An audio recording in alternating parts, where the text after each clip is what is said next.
Welcome back to Front Office Sports covering Radio Row the week before the Super Bowl. I'm Dan Roberts, and I've got Kristi Coleman, the CEO of Tepper Sports and Entertainment. Kristi, thanks for joining us. Thank you for having me. So this is where it all happens. I don't know if you usually come to Radio Row or not, but what is it like to be here in a year where the Panthers are not in the Super Bowl? What can you guys do to ensure they get there in the future? Well, we are very excited to be here as NFC South champions. I will admit that, especially after not making the playoffs since 2017. So it's been fun this year coming in as South champions. Of course, we'd want to be in the Super Bowl, and we'll hope to be there next season. We're undefeated right now. So I mean, you guys had a great season. When we look at the portfolio, there's an MLS team, there's the NFL team. You are overseeing this multi-pronged business. It's not as simple as being the president of one team. How do you sort of balance those responsibilities in that approach and not just prioritize what I think people would assume, which is the NFL team, kind of the crown jewel? You know, we have a great team. So what's most important is to build a great team around you. I can't obviously do it all, and what's most important is to have a great team. So we've structured our team so that people work on both properties. And we make it work. You know, I would say that NFL, it is the elephant in the room. You know, the big one, but soccer is just as important, and we don't treat one more favorably over the other. You know, they're two different seasons, two different teams, and we've got a great team working on them.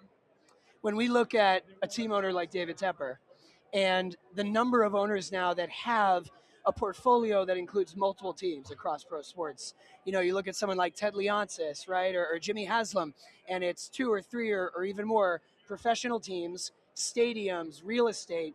What could be next in terms of the Tepper Sports portfolio? What does he want to be in that he's not in? Well, I mean, right now we've got a massive renovation that we're working on. So we've got at least an $800 million renovation with a public-private partnership with the city of Charlotte going on right now. We are going to build a music venue. We've got a practice facility that's going to come online in 2027. So there's no shortage of things going on for us right now. The stadium renovation should be done by 2030, and we're really excited about that. No new team on the horizon yet. No new purchase. Not currently. You know, it looks like the new must-have for every team when we talk about new stadiums is you have to make it a destination. It can't just be a building and that's where we play games. You have to have real estate around the stadium. You have to create a shopping plaza. In some cases, it's a casino, it's hotels. You look at what's happening in New York with the Mets, right, and David Cohen. Is this like the new blueprint for pro teams, is that you need to have a year-round facility? I mean, I think so. I mean, we're proving that we do have a year-round facility, right? We've got MLS, we've got NFL, we've got concerts, we've got other major events. Like we'll have the U.S. men's national team here in May. We'll have the MLS All-Stars in July. So we are a year-round facility, but then on top of that, we're building a music venue, 4,400-seat music venue, and a joint venture with Live Nation. So we do believe Charlotte has become an entertainment destination, and we're a major part of that. You mentioned the men's national team. There's an MLS team in the portfolio. The Men's World Cup is coming up, and we've been hearing for a year about how this is going to have a huge boost to soccer fandom in the U.S. I'm a little skeptical on that. I mean, even if you are loving and following and watching the World Cup, I don't know if I'm convinced that turns someone into a lasting soccer fan who wasn't already a soccer fan.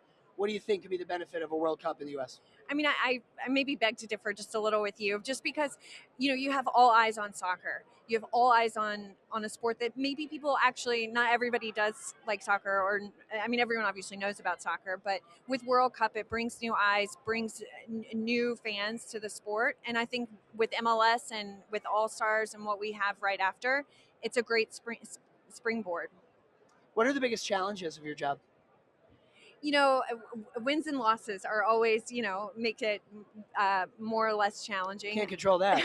I can't control it. That's right. But we can control our attitudes when we win and our attitudes when we lose. And it's so important for us to, keep a smile on our face, regardless win or loss. And we've always, at the end of the day, have to remember that everything is for the fan. And we have to, keep a smile for them. Kristi, let's end on this. I want to ask you, to what extent valuations affect what you do and how closely you watch? I mean, suddenly in a torrent, teams are selling a minority stake with a new valuation, and it's $8 billion, $9 billion for an NFL team. as you look at that, does it reset the market every time and make you think about what we need to do if we ever bring in new capital? I mean, with someone like David Tepper, you guys don't need to sell minority stakes off for more capital, but how closely do you watch valuations, and is there any cap on how high these could go? I mean, of course we watch the valuations. We're all in the business of sports, so of course we watch it. And is there a cap? I don't know. Private equity, I think, has helped boost it even further. But on our side, what we can control and what we do, we've just added 30 new partners with the Panthers. We're winning helps, so it's been a great season, great year for us. And yeah, we keep an eye on all those things, and we expect all the momentum to take it all higher. Who you got in the game?